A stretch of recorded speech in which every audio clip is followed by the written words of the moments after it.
Major Marcus Titan Thorne sat at his desk, meticulously cleaning his M1911 pistol. His movements were precise, each part laid out in perfect alignment. At 38, his muscular frame filled out his black t-shirt. The fabric stretched across broad shoulders, shaped by years of military service. The quiet of his home office was broken only by the soft click of metal against metal. "Daddy!" Lily's voice rang through the house.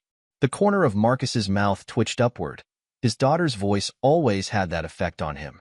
He carefully set down the cleaning rod and turned as the door burst open. 8-year-old Lily bounded in, her dark curls bouncing, clutching a piece of paper. "Look what I drew today." Marcus's steel-gray eyes softened as he took the drawing. His expression faltered slightly as he studied it. The picture showed 3 figures. Himself standing tall but alone, his wife Serafina turned away, and a dark cloud hovering above her head. Lily had captured something he'd been trying to ignore. "It's beautiful, sweetheart," he said, running a hand over her curls. "Why don't you tell me about it?" Lily's small fingers traced the figures. "That's you, Daddy. And that's Mommy. She's always sad now." Before Marcus could respond, the sharp click of heels against tile announced Serafina's approach. She appeared in the doorway, dressed in designer clothes that probably cost more than most people's monthly salary. At 35, she was stunning, tall, willowy, with honey blonde hair and green eyes that could pierce through armor. But there was something cold in those eyes now, something that hadn't been there when they first met. "Lily, I told you not to disturb your father when he's in his office," Serafina said, her voice carrying an edge of irritation. "She's never a disturbance," Marcus replied, his tone firm but controlled. Serafina's lips tightened. "Well, we're going shopping." "Come on, Lily. Can't I stay with Daddy?" "No. You need new clothes for school." "Let's go." Serafina's tone left no room for argument. Marcus watched as Lily's shoulders slumped. She gave him a quick hug before trudging out. Serafina didn't even glance back as she ushered their daughter away. The scene triggered a memory, a flashback to 5 months ago, when things began to change. 5 months earlier, the art gallery buzzed with pretentious conversation and the clink of champagne glasses. Serafina stood before one of her paintings, a swirl of dark colors and sharp lines that spoke of inner turmoil. She'd once been passionate about her art, but tonight she seemed distracted. A man approached her, moving with the confidence of someone who owned the room. Damon Viper Blackwood, though she didn't know his nickname yet. His tailored suit probably cost more than he made in a month as a struggling real estate agent, but appearances were everything to him. "This piece speaks to me," he said, standing closer than necessary. "The darkness, the tension. It's absolutely captivating." Serafina turned, meeting his dark eyes. "Most people don't understand it. Most people are blind to true art," he replied, offering her a fresh glass of champagne. "I'm Damon Blackwood, Serafina Thorne." "Ah, the artist herself. I should have known. Only someone with your grace could create something so profound." A slight blush colored her cheeks. "You're too kind. Not kind enough. Tell me, what inspires such powerful work?" Serafina glanced around the gallery. "Life, I suppose. The monotony of it. The feeling of being trapped in a perfect cage." Damon stepped closer, lowering his voice. "A woman like you should never feel trapped. You deserve excitement, passion, a life that matches your artistic spirit." She took a sip of champagne, but not before Damon noticed her wedding ring. "Sometimes life doesn't turn out the way we imagine. Life is what we make it, Serafina. Sometimes we just need someone to show us the possibilities." That night marked the beginning of Serafina's descent into betrayal, though she didn't realize it then. Damon had spotted her like a predator spots wounded prey. A beautiful, talented woman suffocating in suburban domesticity, married to a military man who could never understand her artistic soul. Back in his office, Marcus set down Lily's drawing and picked up his phone. A message from Jake Hawk Riley flashed on the screen. "Need to talk? Found something off in your accounts." Marcus dialed immediately. Hawk answered on the first ring. "What did you find?" "Regular transfers, large amounts. Started about 4 months ago. Going to an account I can't trace yet." "You authorized these?" No. Marcus's jaw tightened. How much? Close to 100 grand total. Someone's bleeding you dry, brother. Marcus thought of Serafina's increased shopping sprees, the new jewelry, the expensive wines. Keep digging. I want to know everything. Already on it. Marcus, there's something else. The pattern suggests whoever's doing this knows your routines, your passwords. It's someone close. The words hit Marcus like a physical blow, but his voice remained steady. Find me proof. He ended the call and stared at Lily's drawing again. His daughter had seen what he'd refused to acknowledge.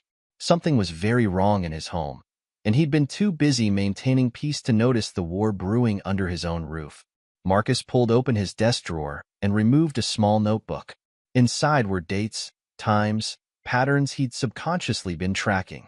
Serafina's late nights, her sudden trips, her changing passwords, her cold dismissals of his questions. The pieces were there. He just hadn't wanted to put them together. The sound of a car engine drew his attention to the window. He watched as Serafina's Mercedes pulled out of the driveway, Lily in the back seat. His wife was wearing a new dress, diamond earrings he didn't remember buying, and a smile he hadn't seen directed at him in months. Marcus returned to cleaning his pistol, his movements measured and precise. If someone was betraying him, they'd learn what his enemies in combat had learned. Titan didn't earn his nickname by showing mercy to those who crossed him. Chapter 2. The Confrontation. The house was silent when Marcus heard Serafina's car pull into the driveway. The digital clock on his nightstand read 11:47 p.m., hours after she'd said she'd be home. He remained still, listening to her footsteps as she entered, the rustle of shopping bags, the soft thud of expensive heels being kicked off. When she entered their bedroom, she startled at seeing him awake, sitting in the armchair by the window. You scared me, she said, quickly composing herself. Why are you still up? Where were you? Serafina began removing her jewelry, her back to him. Shopping with Caroline. Lost track of time. Caroline's been in Miami all week. Try again. She froze for a moment, then continued her movements. Are you spying on me now? When my wife lies to me, I pay attention. Serafina spun to face him, her green eyes flashing. So I'm being monitored? Is that how it is now? Once a Marine, always a Marine. Everything has to be controlled, regulated, scheduled. Marcus stood, his height and presence filling the room. Don't try to turn this around. Where were you? Out. Is that a crime? Do I need permission slips now? Written reports? Should I log my coordinates every hour? $400,000. The color drained from Serafina's face, but she recovered quickly. What? That's how much has disappeared from our accounts in the last 4 months. Want to explain that? You're paranoid. I'm going to bed. She turned toward the bathroom. Marcus's hand shot out, gripping her arm. Not enough to hurt, but enough to stop her. No more running, Serafina. No more lies. She yanked her arm away. Don't touch me. You want to know the truth? I'm suffocating here. This perfect little house, your perfect little routine, your perfect little plans for everything. It's killing me. So you steal from me? Is that your solution? It's our money. I'm entitled to... To what? To drain our accounts? To lie? The sound of tires on the driveway cut through their argument. Bright headlights swept across the bedroom walls as a vehicle pulled up. Marcus moved to the window. A black Range Rover idled in front of their house, its engine purring like a satisfied cat. The driver's door opened, and a man stepped out, tall, dark-haired, wearing an expensive suit that screamed new money. Friend of yours? Marcus's voice was deadly quiet. Serafina's face had gone pale. Marcus, don't. But he was already moving, his footsteps silent despite his size.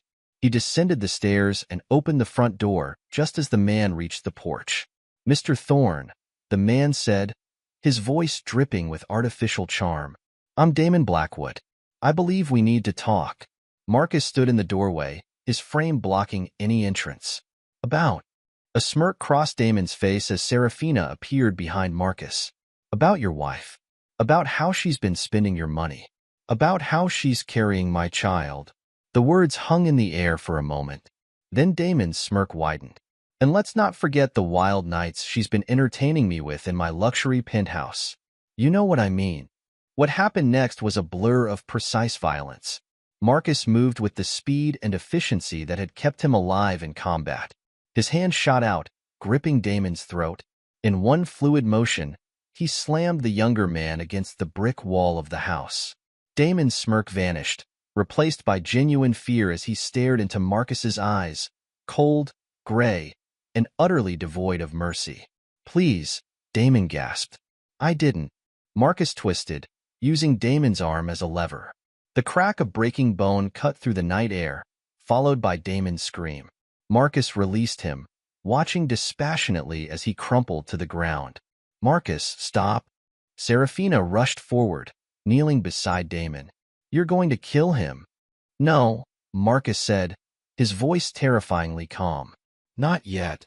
He pulled out his phone and dialed as Damon writhed on the ground, clutching his shattered arm. "Hawk? Meet me at the usual place in an hour." He ended the call and looked down at his wife cradling her lover.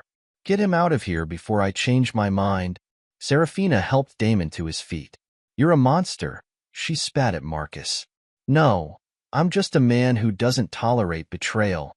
He turned and walked back into the house, ignoring Damon's pained moans and Serafina's frantic calls for an ambulance. Inside, Marcus found Lily standing at the top of the stairs, tears streaming down her face. "Come here, princess," he said softly, opening his arms. She ran to him, burying her face in his chest. "Why was Mommy screaming? Why did that man hurt?"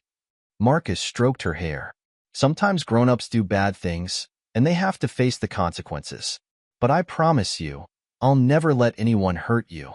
He carried her back to her room, tucked her in, and waited until she fell asleep. Only then did he allow himself to feel the full weight of what had happened. His marriage was over, his wife was pregnant with another man's child, and his daughter's world was shattered. But Marcus Titan, Thorn hadn't survived war zones by breaking under pressure. He'd survived by planning, by being thorough, by striking when his enemies least expected it. And now, he had a new mission. Chapter 3: The Gathering Storm. The downtown diner was nearly empty at 1 a.m. Marcus sat in a corner booth, his back to the wall, eyes constantly scanning the entrance. The coffee in front of him had gone cold, untouched. Jake Hawk, Riley slid into the booth across from him. At 40, Hawk was lean and sharp-featured, with prematurely gray hair and eyes that missed nothing. He'd been the tech specialist in their unit, the man who could make computers sing and secrets spill. "You look like shit," Hawk said, signaling the waitress for coffee. "It's been an interesting night." "Yeah, I heard. Hospital called it in. Rich guy with a broken arm, claiming assault. Didn't press charges, though." "Smart man." Marcus's expression didn't change. "What did you find?" Hawk pulled out a laptop and opened it. "Money's been going to offshore accounts, then getting filtered through shell companies. Finally traced it to a penthouse apartment in the city. Guess who signed the lease? Damon Blackwood." "Bingo. But here's where it gets interesting." Hawk turned the screen, showing a series of documents. "Our boy Damon isn't just a real estate agent. He's got a history, fraud allegations, suspected money laundering, connections to some nasty people. Nothing ever stuck. But he's a predator, a smart one. Uses women to get what he wants. There have been others before Serafina, wealthy wives, recent divorcees. He bleeds them dry, then moves on." Marcus absorbed the information, his mind already formulating plans. "I need everything: records, contacts, business dealings. Every skeleton in his closet. Already working on it." "But Marcus," Hawk leaned forward, "what's your play here?" "I'm going to destroy them both." The words came out cold, matter of fact. Hawk studied his friend's face, remembering another time. Another place. A battlefield where Marcus had earned his nickname by refusing to break under torture, then systematically hunting down every one of his captors. "You need more eyes on this," Hawk said. "Let me call Shadow." Marcus nodded. Tom Shadow Johnson had been their infiltration specialist, a ghost who could get in and out of anywhere undetected. If anyone could get close to Damon and Serafina without being noticed, it was Shadow. The bell above the diner door chimed. Marcus tensed, then relaxed as he recognized the new arrival. Shadow moved through the diner like a wraith, sliding into their booth without a sound. His dark skin and lean build made him naturally forgettable, exactly what you wanted in a surveillance expert. "Heard you needed some help," Shadow said quietly. Marcus filled him in on the situation. Shadow listened without interruption, his expression neutral. "You want me to watch them?" he said when Marcus finished. "It wasn't a question. I want to know everything. Where they go, who they meet, what they're planning." Shadow nodded. "Consider it done. But Marcus, what about Lily?" The mention of his daughter's name caused the first crack in Marcus's composure. "She saw some of it tonight. Heard the screaming. She's strong," Hawk said. "Like her father. She shouldn't have to be." Marcus's hands clenched into fists. "Serafina didn't just betray me. She betrayed our daughter. She put her own selfish desires above Lily's happiness." The three men sat in silence for a moment, each lost in their own thoughts. Finally, Shadow spoke. "Remember Kandahar? When we lost the team?" Marcus stiffened. The memory was still raw, a failed operation, his entire squad wiped out. He'd been the only survivor, carrying the guilt of their deaths ever since. "You blamed yourself," Shadow continued. "Took it all on your shoulders. But you learned from it, got stronger, made sure it never happened again. This is different, is it? Someone you trusted betrayed you. People got hurt. Now you have a choice. Let it break you or use it." Marcus looked at his friends, men who'd fought beside him, bled with him, survived with him. They were right. This wasn't just about revenge. It was about justice, about protection, about making sure his enemies could never hurt him or his daughter again. "I need surveillance on the penthouse," he said. "Complete coverage. Audio, video, everything." Hawk nodded. "I can hack their security system, set up remote access, give Shadow a way in and out without being seen. Already mapping entry points in my head," Shadow added. "Service entrance, emergency stairs, maintenance access. I'll need 2 days to set up proper coverage." Marcus pulled out his phone, checking the time. 3 a.m. In a few hours, he'd have to maintain his routine. Wake up, make Lily breakfast, drive her to school. Act like his world hadn't just imploded. "What about her pregnancy?" Hawk asked carefully. "Doesn't change anything." Marcus's voice was ice. "If anything, it proves how deep the betrayal goes. She wasn't just stealing money. She was planning a whole new life." Shadow pulled out a small notebook. "I'll start tonight. First priority is confirming their patterns, identifying vulnerabilities. No direct contact," Marcus warned. "I want them to think they're safe. Let them get comfortable." The waitress approached with fresh coffee.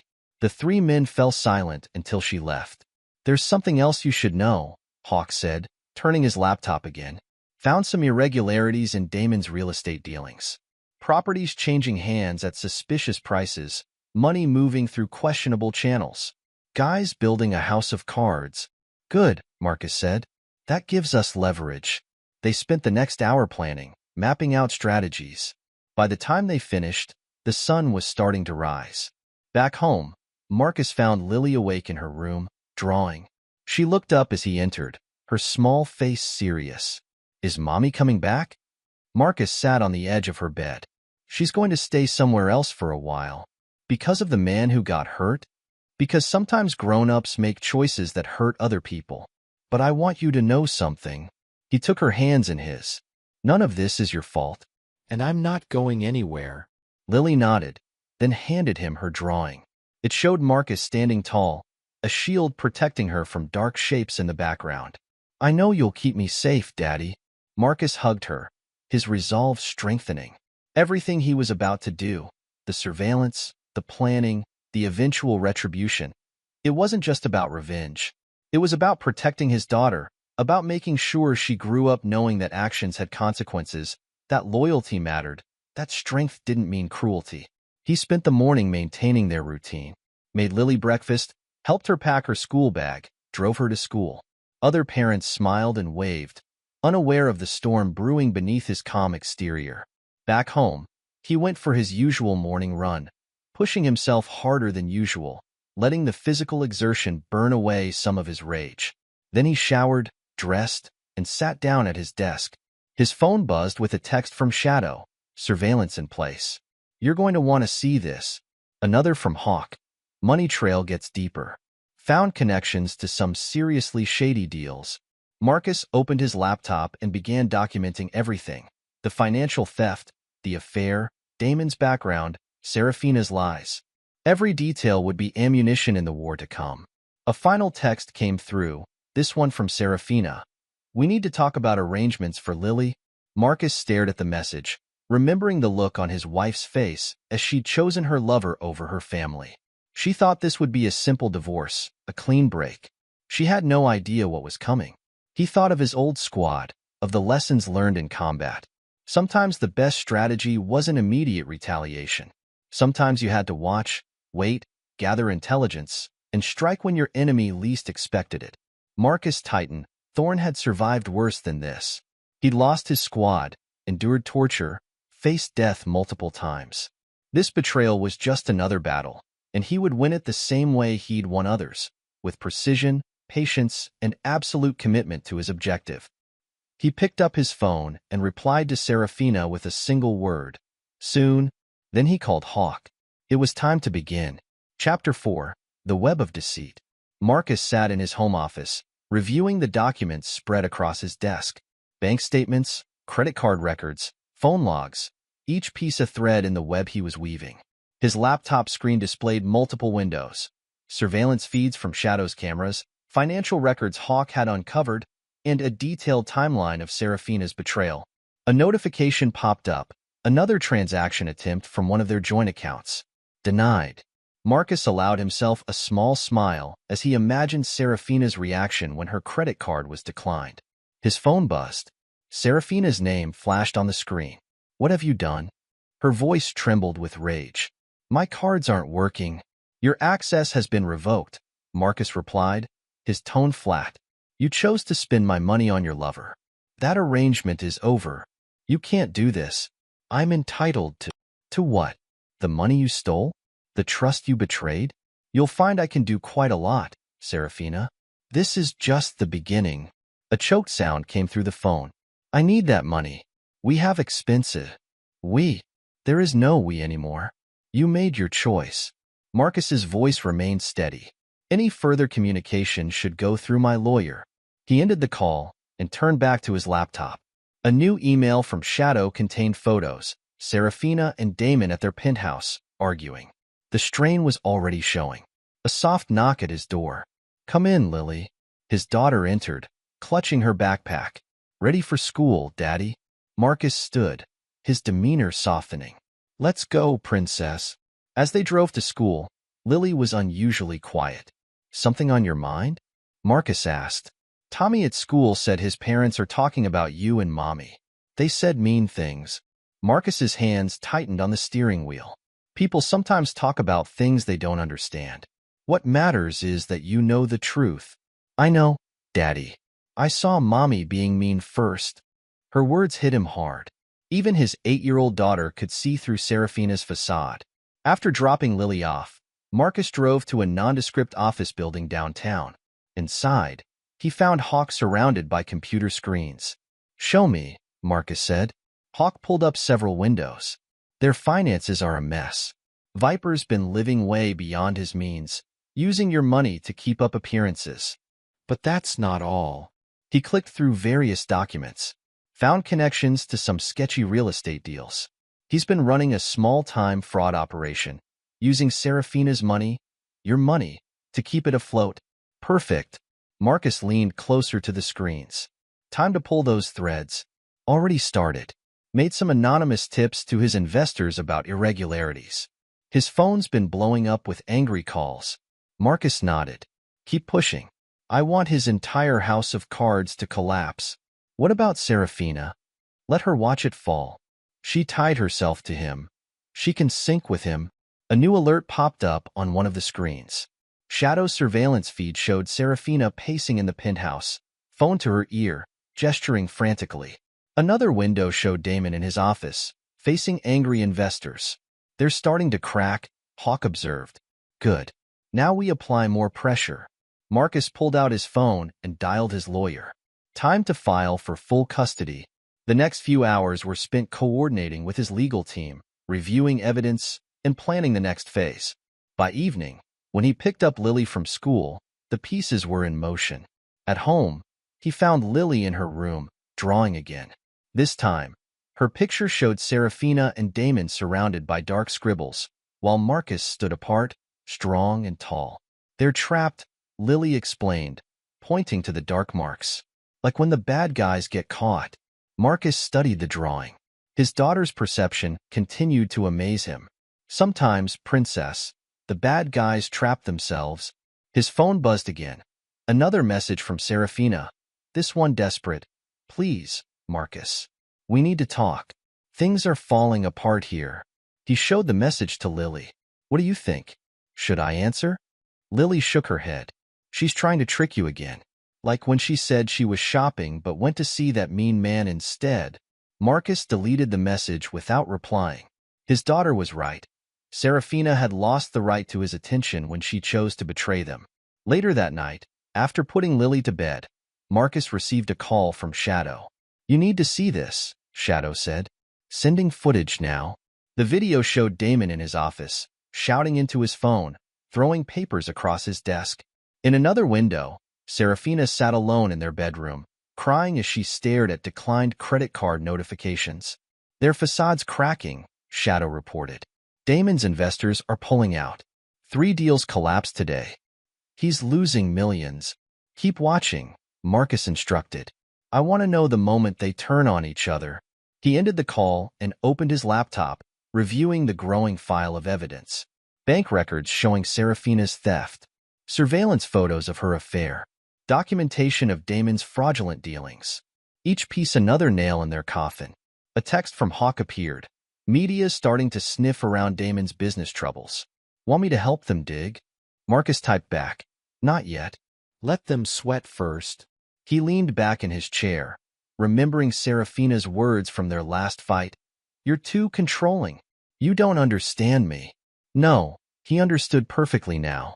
He understood that his wife had been a manipulator, that her claims of feeling trapped were just excuses for her selfish choices. He understood that sometimes justice required a steady hand and a patient mind. Marcus Titan Thorne had learned in combat that the most effective strikes weren't always the fastest or most brutal. Sometimes, victory came from slowly, systematically dismantling your enemy's defenses until they crumbled from within. And he was just getting started. Chapter 5. The Counterstrike. The social media storm hit like a tsunami. Serafina's first post appeared on a Tuesday morning, a carefully crafted message painting herself as a victim of emotional abuse and control. "Living with Marcus was like being in prison," she wrote. "His military routine, his need for constant control, his cold demeanor. It slowly killed my spirit. I had no choice but to seek escape." Marcus read the post on his phone, forwarded by Hawk, who was monitoring their online presence. Within hours, Serafina's narrative spread through their social circle. Friends they'd known for years began sharing her story, adding their own observations about Marcus's controlling behavior. "You seeing this?" Hawk's voice came through the phone. "It's getting traction." "Let it," Marcus replied. "How's the counter-surveillance?" "Recording everything. She's doing interviews, playing the victim card hard. Damon's backing her story, claiming he rescued her from an abusive situation." Marcus's jaw tightened. Time to start phase 2. He hung up and dialed Shadow. "Release the first batch." Within hours, a new narrative emerged online. Security camera footage from their home showed Serafina leaving at odd hours, returning with shopping bags full of luxury items. Bank statements appeared, showing massive transfers to offshore accounts. Phone records documented hundreds of calls to Damon's number during times she'd claimed to be at art classes or with friends. But Marcus wasn't done. He'd learned in combat that when you counterattack, you hit with overwhelming force. The next wave included audio recordings from the penthouse, Serafina and Damon laughing about their deception, planning how to spend Marcus's money, mocking his trust in them. Their own words revealed their true characters. His phone rang, Serafina again. "How dare you?" she screamed. "You're destroying my life." "No," Marcus replied calmly. "You destroyed it yourself." I'm just showing everyone the truth. I'll fight back. With what weapons? More lies? Go ahead. Each time you lie, I'll release more truth. How much evidence do you think I have, Serafina? A choked sob. Marcus, please. I'm pregnant. Yes, with another man's child, while stealing my money to fund his lifestyle. Did you think I'd show mercy because of that? He ended the call and turned to find Lily in the doorway, watching him. Mommy's crying on TV, she said. Marcus knelt down to her level. Sometimes people cry when they're caught doing bad things. It doesn't mean they're sorry. It means they're sad they got caught. Lily nodded solemnly. Like when Tommy stole cookies and cried when the teacher found out? Exactly like that. Marcus hugged her. How about we go get some real cookies? As they drove to the bakery, Marcus's phone kept buzzing with notifications. Serafina's support was crumbling as more evidence emerged. Her own family had gone silent, her friends were distancing themselves, and local news outlets were beginning to pick up the story. At the bakery, while Lily chose her cookies, Marcus received another update from Shadow. They're fighting, Shadow reported. Bad. Damon's blaming her for the exposure, saying she should have been more careful. She's threatening to reveal his business fraud if he doesn't support her. Record everything, Marcus instructed. When they turn on each other completely, we'll use it. Back home, Marcus found an email from his lawyer. The custody hearing was scheduled for next week. The evidence they'd gathered would ensure Serafina didn't stand a chance. That night, as he tucked Lily into bed, she asked a question that pierced his armor. Daddy, are you sad?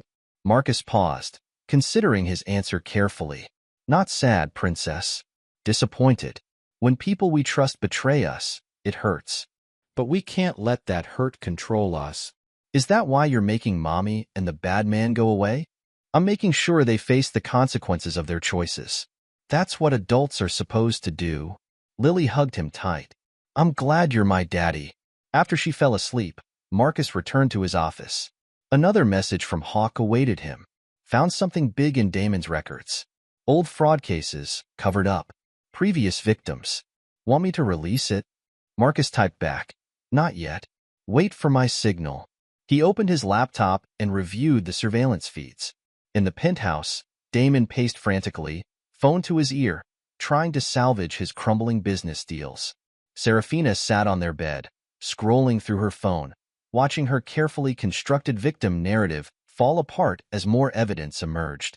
Their desperation was visible, growing with each passing hour. Soon, they'd turn on each other completely, and when they did, Marcus would be ready. A memory surfaced, his military training, learning about psychological warfare. The strongest weapon against an enemy, his instructor had said, is their own fear and paranoia. Marcus was wielding that weapon now, watching as Serafina and Damon's fear consumed them.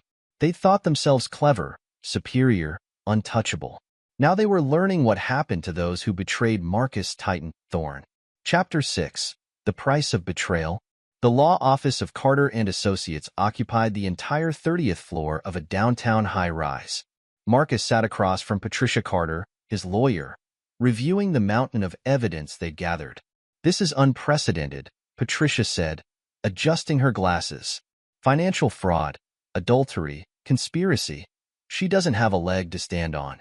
The custody hearing will be a formality. Marcus nodded, his expression unchanged. I want more than custody. I want her destroyed legally. With this evidence? Patricia gestured to the files. She'll be lucky to avoid jail time. And as for Mr. Blackwood, she pulled out another document. His fraud scheme is unraveling. 3 of his investors have already filed complaints with the SEC. A knock at the door interrupted them. One of Patricia's associates entered with a tablet. You need to see this, he said, handing it to Patricia. Ms. Thorne is giving a press conference.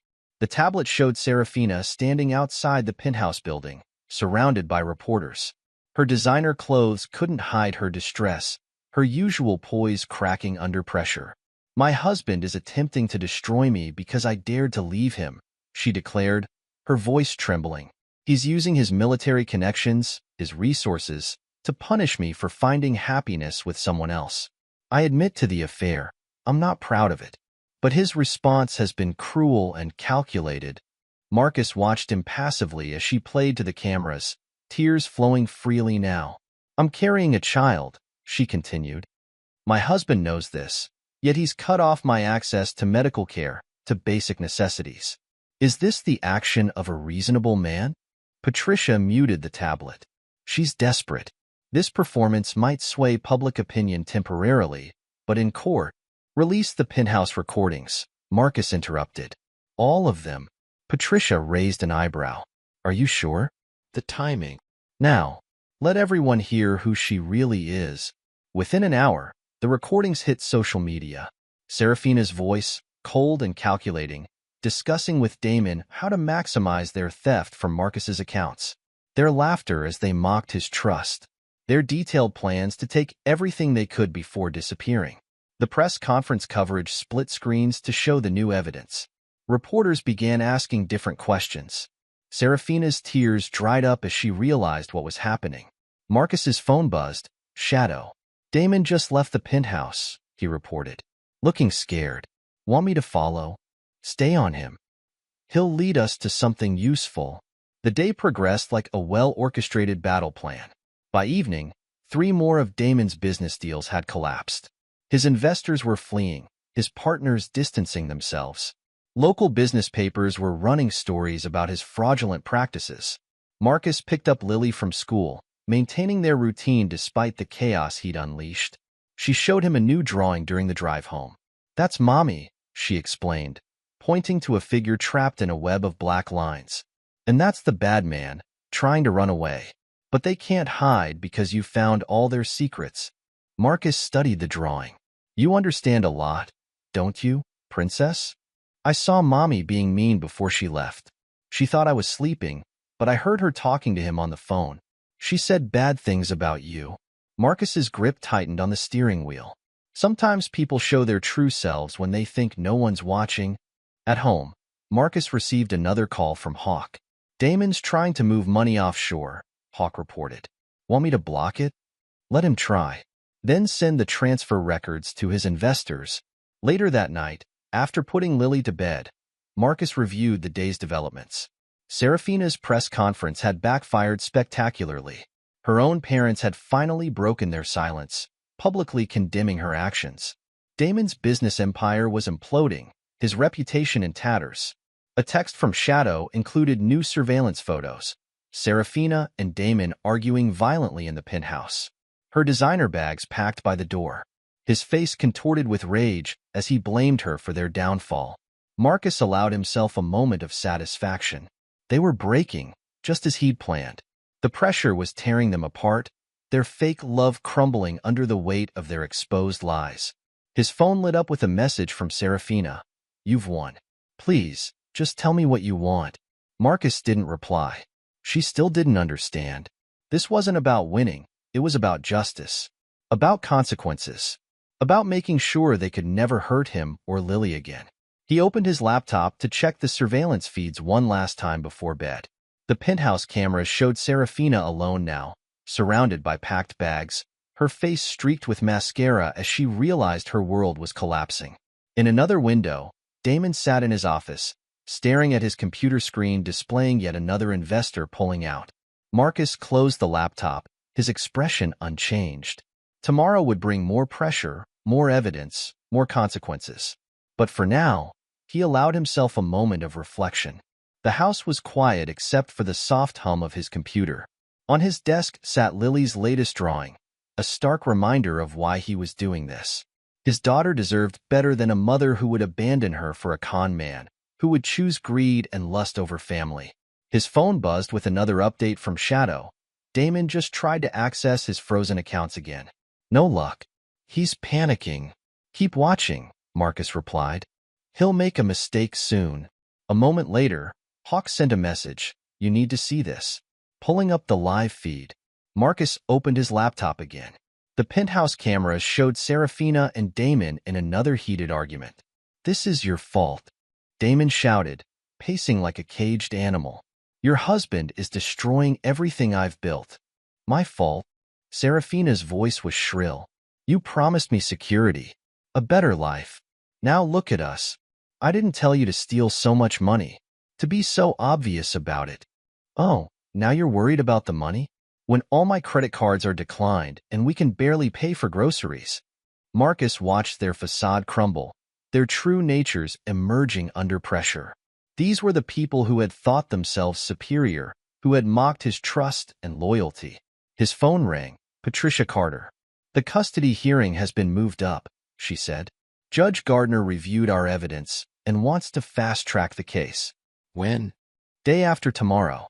And Marcus, with what we have, Serafina won't get even visitation rights. Good. Marcus ended the call and sent a message to both Hawk and Shadow. Time for the final phase. Within minutes, the last batch of evidence began circulating. Complete documentation of Damon's fraud scheme, proof of Serafina's complicity, records of their planned escape with stolen funds. Their phones would be ringing non-stop now. Angry investors, questioning reporters, disappointed family members. Marcus stood and walked to Lily's room, checking on her as he always did. She slept peacefully, clutching her favorite stuffed animal. Looking at her, he felt no remorse for what he'd done. Some would call his revenge cruel, excessive. But they hadn't seen their child's tears, hadn't felt the sting of such deep betrayal.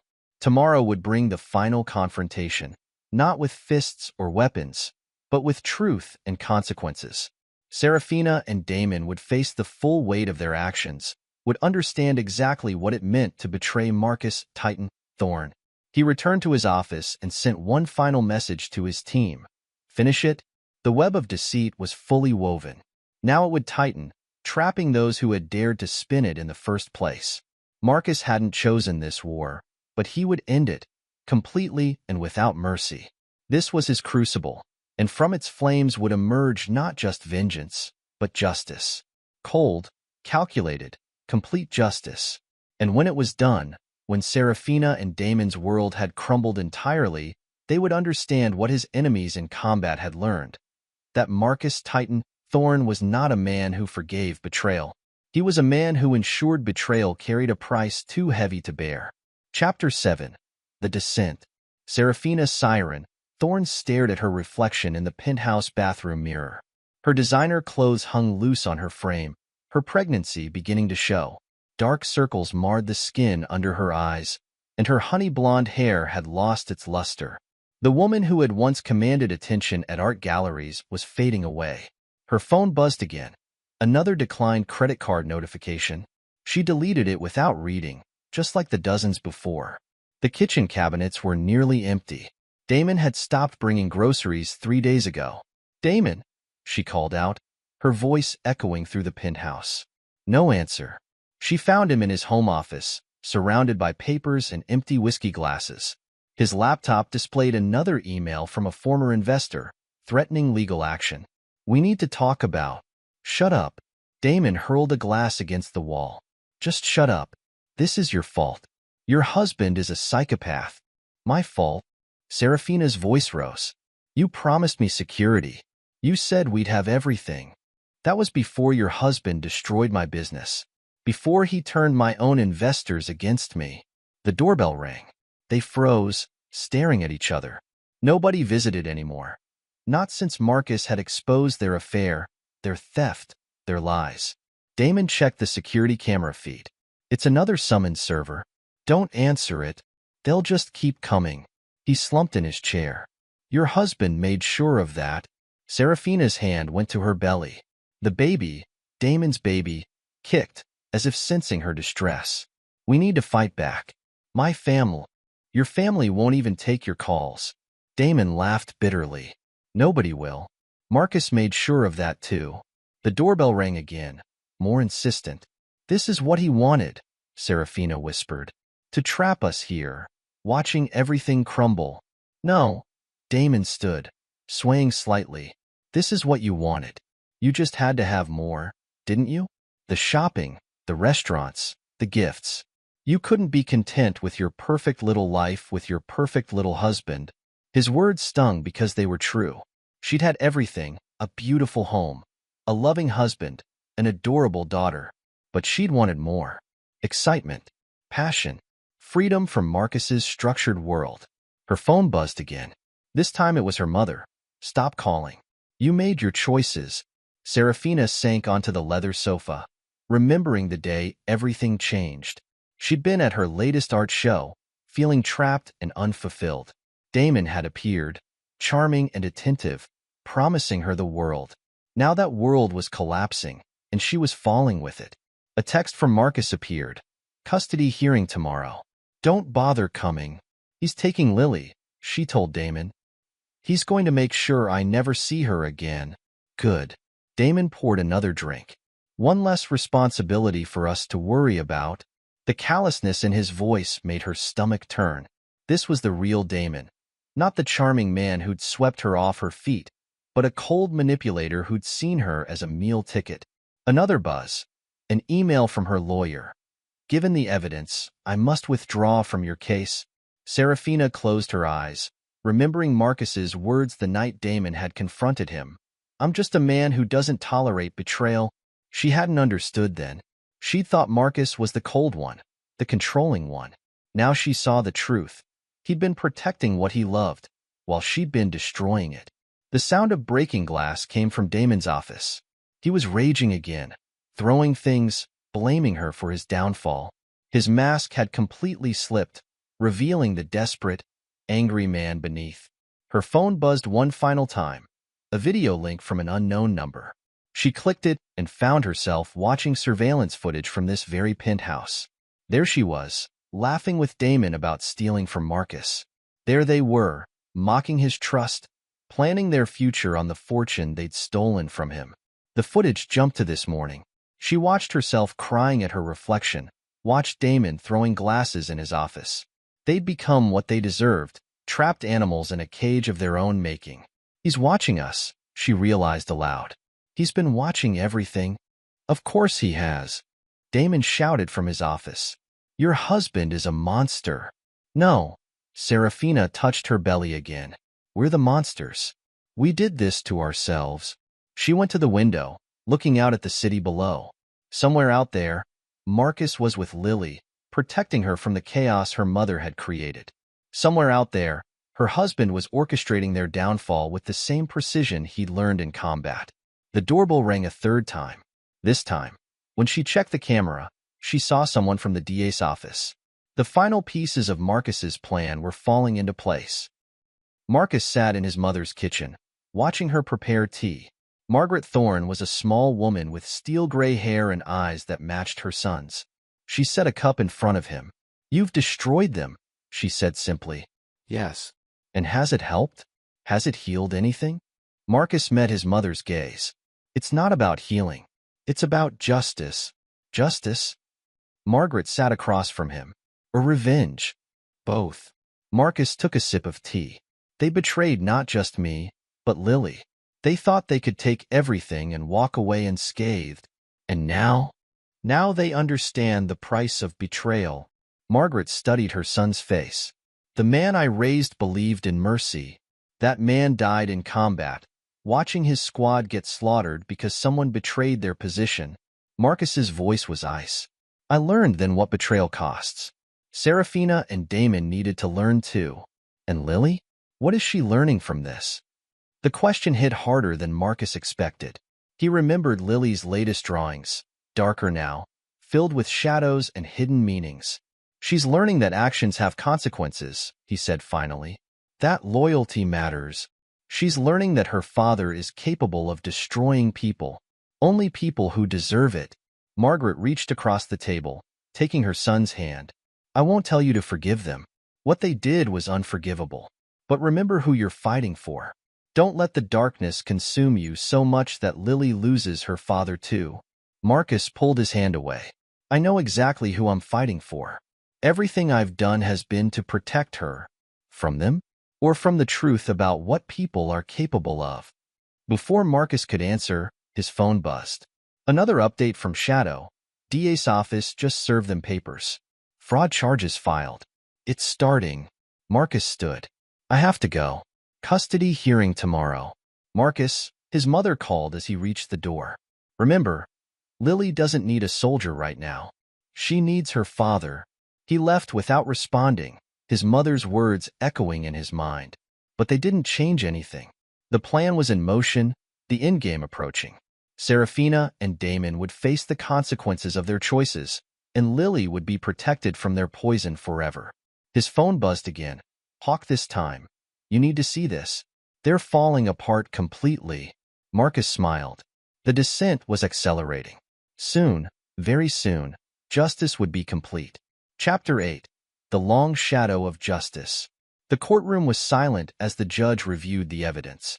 Marcus sat with his lawyer, his posture military straight, his expression neutral. Across the aisle, Serafina sat alone. Even her court-appointed attorney had struggled to mount a defense against the mountain of evidence. In all my years on the bench, Judge Harrison began, I have rarely seen such a clear case of parental unfitness. The evidence of financial fraud, emotional manipulation, and willful endangerment of the child's well-being is overwhelming. Serafina's sob cut through the silence. Her pregnancy was more visible now, her designer outfit replaced by a simple dress that did nothing to hide her condition. Mrs. Thorne, your attempts to disparage your husband's character through false allegations of abuse, combined with your documented theft and conspiracy, demonstrate a profound lack of moral character. This court has no choice but to grant full custody to the father, Marcus Thorne, with no visitation rights for the mother. The gavel struck with finality. Marcus didn't look at his ex-wife as she crumpled in her seat, didn't acknowledge her pleas as he walked past. Outside the courtroom, reporters waited with cameras and microphones. Mr. Thorne, how do you feel about the verdict? Do you have any comment on the fraud charges against your ex-wife? What about the allegations that you orchestrated her downfall? Marcus stepped through them without a word, his lawyer handling the press. He had more important matters to attend to. His phone showed a message from Shadow. Damon's trying to run. Want me to stop him? Let him, Marcus typed back. The FBI is waiting. In his car, Marcus allowed himself a moment of satisfaction. The custody hearing was just the beginning. Within hours, federal agents would arrest Damon for fraud and money laundering. Serafina would face her own charges, theft, conspiracy, financial crimes. The evidence Marcus had gathered would ensure maximum sentences for both. His phone rang. Hawk. It's done, Hawk reported. Damon just tried to access his emergency accounts. Found them empty. He's completely broke. Location? Heading to the airport. But he won't get far. His accounts are frozen, his cards declined, his passport flagged. He's trapped. Marcus ended the call and drove to Lily's school. She was waiting with her teacher, clutching her latest drawing. This one showed Serafina behind what looked like bars, while Marcus and Lily stood in sunlight. The court said I don't have to see Mommy anymore, she asked as they drove home. That's right, Princess. She made bad choices, and now she has to face the consequences, like when Tommy stole from the school store and had to stay in detention. Something like that. Marcus glanced at her in the rearview mirror. But much more serious. Is she going to jail like the bad guys in my books? Yes. She and Damon both. Lily was quiet for a moment. Good. They hurt you, Daddy. They deserve to be punished. Her words were both vindication and warning. His daughter understood justice, but perhaps she understood vengeance too well now. At home, Marcus received another update. Damon had been arrested trying to board a flight to Mexico. The news channels were already running the story. Prominent real estate developer caught in massive fraud scheme, facing decades in prison. A text from Patricia Carter, his lawyer. DA wants to meet. They're offering Serafina a deal if she testifies against Damon. No deals, Marcus replied. They both pay fully. He switched on the news. Damon's arrest was the top story. Footage showed him being led away in handcuffs, his expensive suit wrinkled, his face twisted in rage. Serafina appeared too, leaving the courthouse after the custody hearing. Reporters shouting questions about her pregnancy, her crimes, her future. Shadow sent security footage from the penthouse. Serafina surrounded by boxes, eviction notices on the counter. Without Damon's money or Marcus's support, she couldn't afford the luxury lifestyle she'd chosen over her family. Another message from Hawk. Her parents just sold their house. Moving across the country. They want nothing to do with her. Marcus closed his laptop and went to check on Lily. She was drawing again, her pictures now filled with police cars and jail cells. He would need to watch that, make sure she understood that justice didn't mean cruelty. But for now, he allowed himself to savor the victory.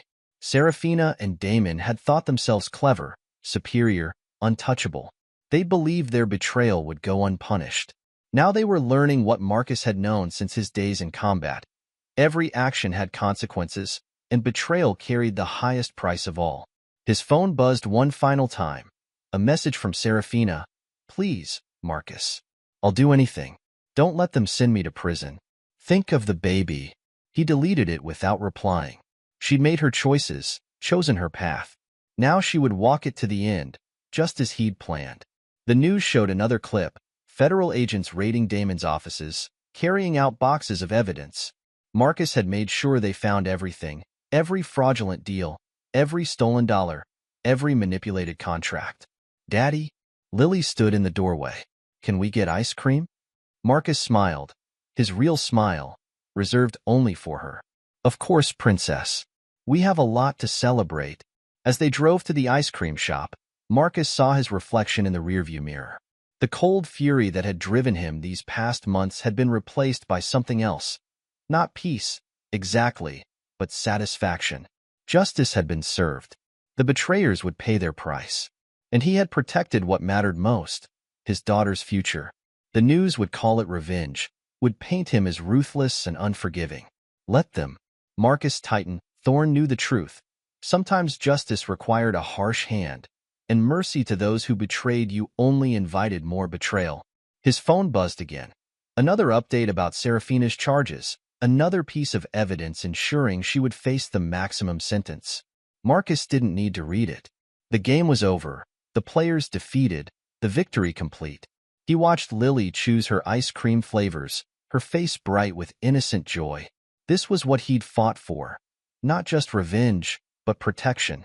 The ability to give his daughter a future free from betrayal's poison. The news played quietly on the shop's TV. More footage of Damon's arrest, Serafina's tears, the empire they'd built on lies crumbling to dust. Marcus turned away from it. That chapter was ending. A new one, focused solely on Lily's happiness, was about to begin. Chapter 9. The Path Forward. 6 months had passed since the judgments fell. Marcus stood in the newly renovated building that would house his veteran support center. The space was designed to be welcoming but functional, much like the military precision that had guided his revenge. His phone hadn't buzzed with updates about Serafina or Damon in weeks. No need. Their fates were sealed. Damon had received 20 years for fraud and financial crimes. Serafina, despite her pregnancy, had been sentenced to 10 years. Their betrayal had cost them everything, just as Marcus had planned. The contractors finished the counseling rooms, Hawk said, walking through the space. He'd retired from his surveillance work to help run the center's cybersecurity programs. Shadow's setting up the security systems now. Marcus nodded, surveying the facility. This was his new mission, helping veterans transition to civilian life, preventing them from facing the betrayals he'd endured. It was a different kind of warfare, fighting against trauma rather than enemies. His phone showed a new message, a birth notification from the prison system. Serafina had delivered her baby, a boy who would go directly into the foster system. She lost all parental rights, another consequence of her choices. "Mr. Thorne?" A young veteran approached, looking uncertain. "I heard about your program. I was hoping—" "Come in." Marcus gestured to one of the completed offices. "Tell me your story." As he listened to the young man describe his struggles, Marcus felt something he hadn't experienced since before Serafina's betrayal, purpose beyond revenge. These veterans needed someone who understood both strength and pain, who could show them how to channel their darkness into something productive. Later, picking up Lily from school, he found her excited about a new art program. "Look, Daddy." She held up her latest drawing. No more prison bars or dark clouds. This one showed them at the Veteran Center, helping people. "I made it for your office." Marcus studied the picture. His daughter had captured something essential, not just their new life, but the transformation of their pain into purpose. At home, Lily worked on homework while Marcus reviewed applications for the center's programs. A news alert popped up on his laptop. Damon had attempted suicide in prison, unable to handle his downfall. He had survived, but the incident painted a clear picture of his mental state. The man who had once exuded confidence and charm was now broken, just as Marcus had intended. Another notification, this one from the prison where Serafina was held. Her appeal had been denied. She would serve her full sentence, watching her child grow up in the foster system while she sat in a cell. Her parents had refused to take custody of the baby, wanting nothing to do with the reminder of their daughter's crimes. "Daddy?" Lily's voice pulled him from his thoughts. "Can we put my new drawing on your office wall tomorrow?" Marcus closed his laptop. "Of course, princess. Right next to my desk where everyone can see it." She beamed at him, her innocent joy a stark contrast to the darkness he'd wielded these past months. Looking at her, Marcus felt no regret for what he'd done. His actions had protected her, had shown her that evil didn't go unpunished, that loyalty mattered. The next morning, as he hung Lily's drawing in his office at the Veteran Center, a familiar face appeared in his doorway. "Looks good," his mother said, studying the artwork. Much brighter than her old drawings. Marcus turned to face her. "She's healing. And you?"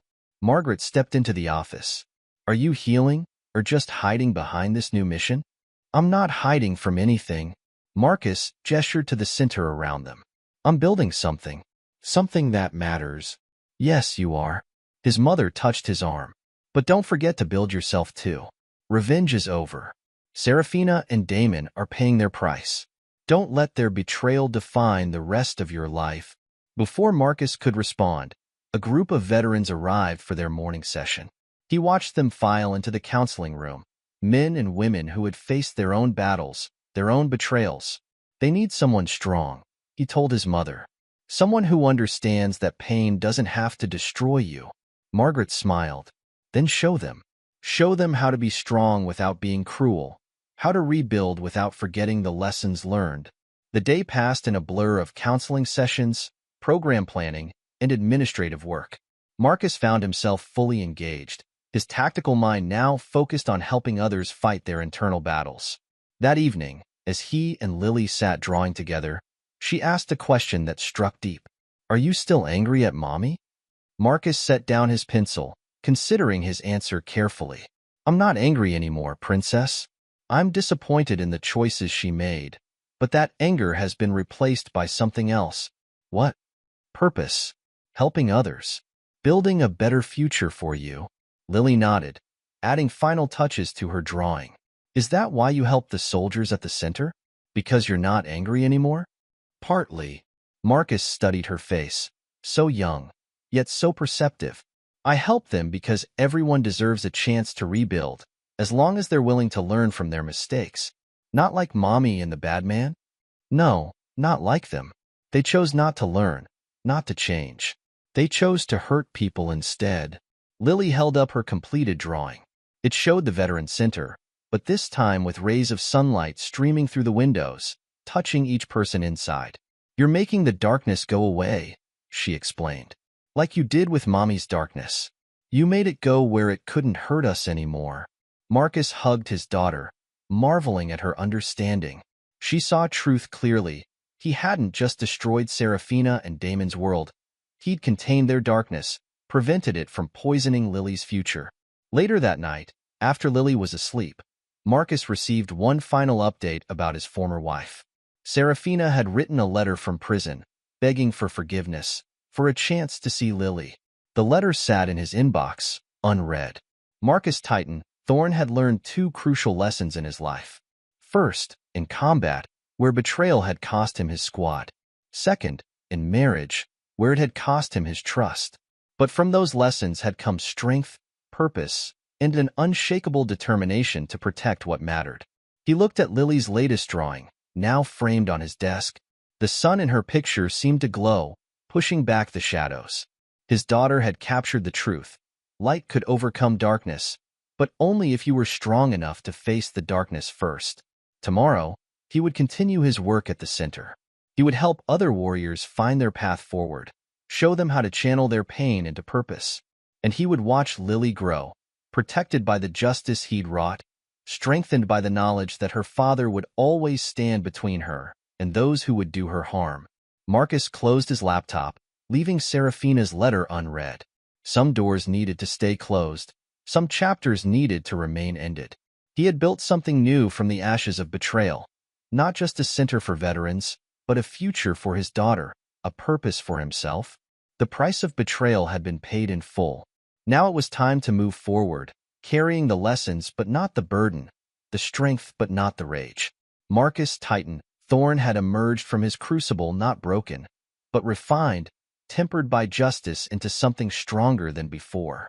And in his daughter's drawings, in the veteran's growing strength, in his own renewed purpose, he saw the truth.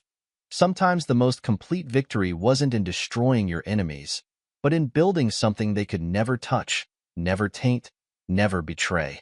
The future stretched before them, bright with promise, free from the shadows of the past. Marcus had protected what mattered most, had shown that justice would always prevail over betrayal. Now he could focus on what truly mattered, building a legacy of strength, purpose, and unwavering loyalty that would far outlast the memory of those who had dared to betray him. Epilogue. 10 years later, Marcus Titan Thorn stood at the podium, addressing the crowded auditorium. At 48, his military bearing remained unchanged, his physique still powerful, though strands of gray now appeared at his temples. The Veteran Support Center he'd founded had grown into a nationwide network, helping thousands of former soldiers transition to civilian life. 10 years ago, this center started with a simple mission, he said, his voice carrying to the back of the room. To show our warriors that their strength could be redirected, their pain transformed into purpose. Today, we open our 20th facility. The audience applauded, veterans, counselors, supporters. In the front row sat Lily, now 18, her artist's sketchbook open on her lap. She'd grown into a striking young woman, inheriting her father's strength and determination rather than her mother's superficial beauty. Her drawings, once filled with darkness and prison bars, had evolved into powerful works that captured both struggle and triumph. After the ceremony, as the crowd mingled during the reception, Hawk approached Marcus. Age had turned his hair completely gray, but his eyes remained sharp as ever. "Got some news you might want to hear," Hawk said quietly. Marcus nodded, leading them to a quiet corner. "Tell me." "Serafina's up for parole next month." Marcus's expression didn't change. After 10 years. Right on schedule. She's been a model prisoner. Found religion, counsels other inmates, creates art therapy programs. Hawk pulled out his phone, showing Marcus the prison records he'd accessed. "The board's likely to approve her release. Let them." Marcus watched Lily across the room, chatting with guests about her latest art series, portraits of veterans finding their way home. "She can't touch us anymore. There's more." Hawk scrolled through his phone. She's been writing letters to Lily, sending them through the prison chaplain's office to bypass the restrictions. Now Marcus's jaw tightened. Lily never mentioned it, because she never got them. Shadow's been intercepting them. Tom Shadow Johnson materialized beside them, as silent as ever despite the decade that had passed. 247 letters over the past 10 years. All stored securely. Marcus considered this information. Lily's 18 now, an adult. The choice should be hers. Want me to tell her about them? No, I will. Marcus watched his daughter laugh at something one of the veterans said. She deserves to know her mother's attempted contact. What she does with that information is her decision. Another figure approached their group, Margaret Thorne, Marcus's mother, now in her 70s, but still carrying herself with the same quiet dignity. "Discussing Serafina's parole?" she asked, joining them. "News travels fast," Hawk commented. "I still have my sources." Margaret fixed her son with a knowing look. "The question is, what will you do about it?" "Nothing." Marcus's voice was firm. "That chapter of our lives ended 10 years ago." "And Damon?"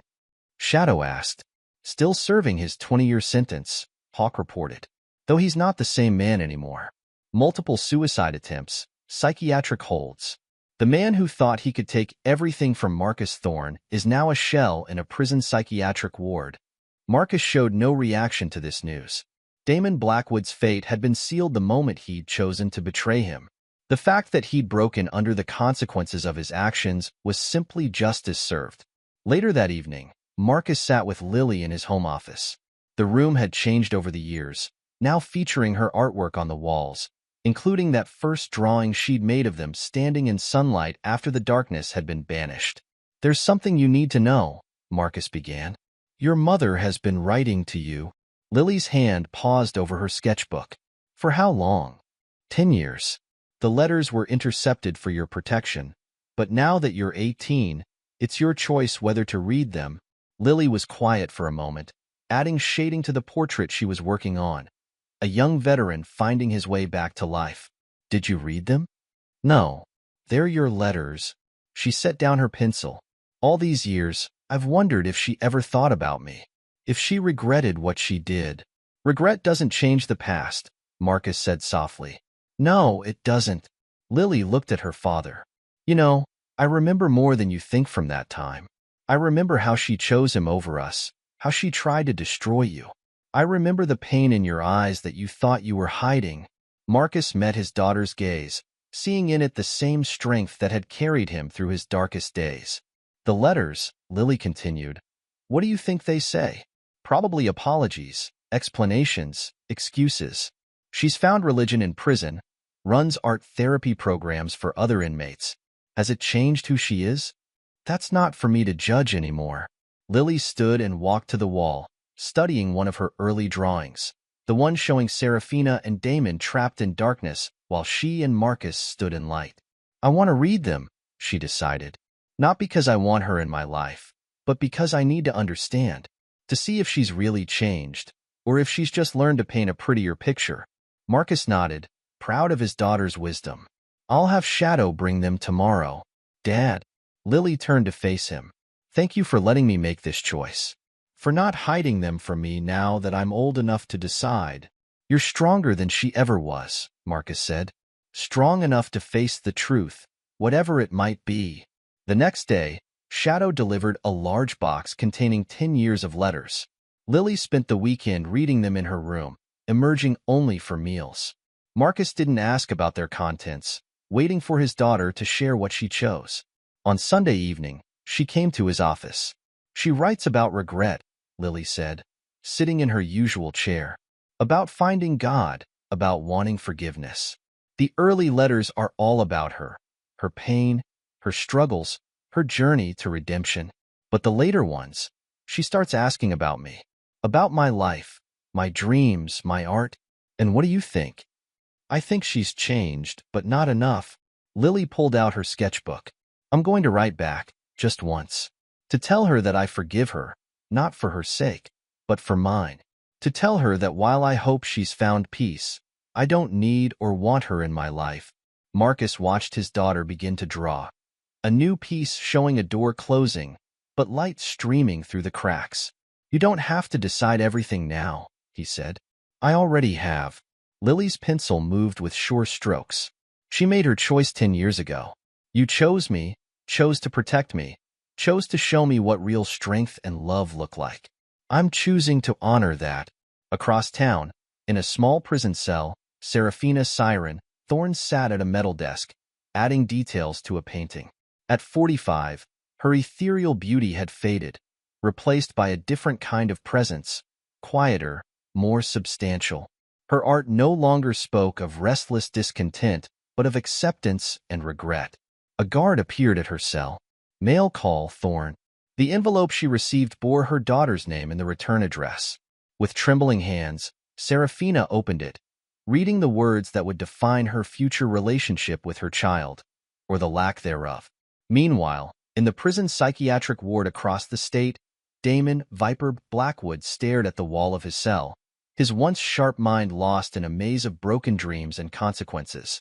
The man who had tried to steal everything from Marcus Thorne had lost not just his freedom and fortune, but his very sense of self.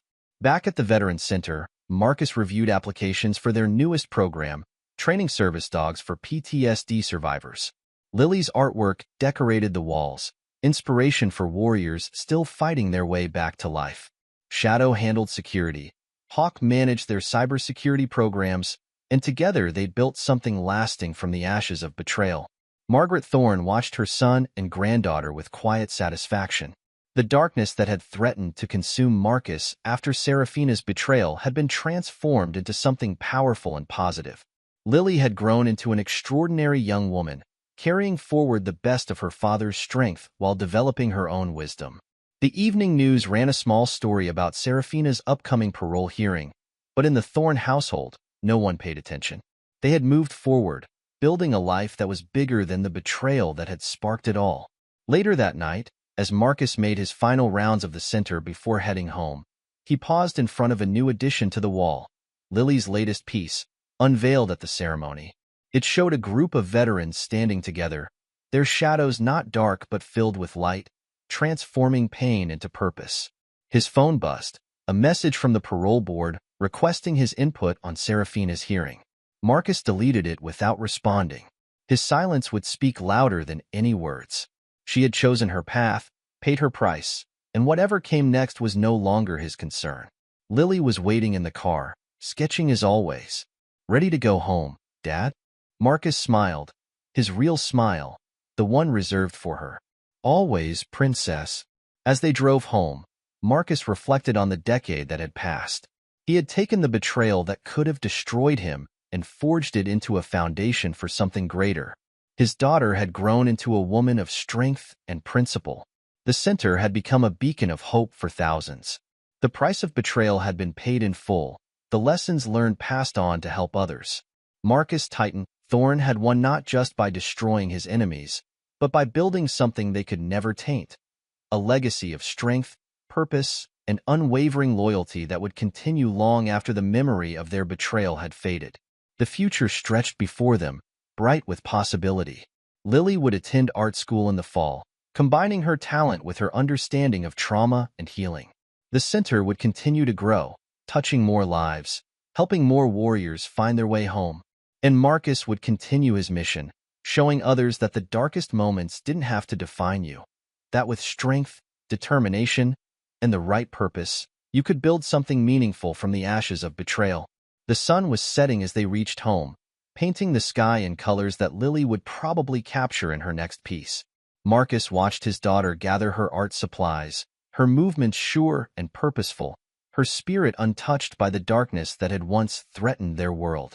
He had protected her, taught her, helped her grow strong. Now she was ready to forge her own path, carrying forward the lessons learned but not the burden of the past. The betrayal that had shattered their world had ultimately failed to break them. Instead, it had tempered them, making them stronger, wiser, more resilient. The price of betrayal had been paid, the justice served, the consequences delivered. But the real victory wasn't in the destruction of their enemies. It was in what they had built from the wreckage. A future without fear, a legacy without taint, a love that no betrayal could ever touch. Marcus Titan Thorn had won his war not just by defeating his enemies, but by ensuring that their betrayal had ultimately served a greater purpose, showing others that strength could rise from devastation, that purpose could emerge from pain, and that the most complete victory was not in destruction, but in creation. As he followed Lily into their home, Marcus knew with absolute certainty that everything, the pain, the fury, the calculated revenge, had been worth it. They had not just survived betrayal, they had transcended it, building something that would touch lives and change futures long after Seraphina and Damon were forgotten. The final victory wasn't in making his enemies pay, though they had paid in full. The victory was in showing his daughter, and the thousands of veterans who passed through their centers, that even the deepest wounds could heal, the darkest betrayals could be overcome, and the strongest foundations could be built from the ashes of destruction. That was the true legacy of Marcus Titan Thorn. Not the ruthless revenge he had exacted, but the powerful purpose he had forged from it. And that legacy would continue, touching lives, changing futures, long after the story of betrayal and retribution had faded into history. This is where our story comes to an end. Share your thoughts in the comments section. Thanks for your time. If you enjoy this story, please subscribe to this channel. Click on the video you see on the screen, and I will see you there.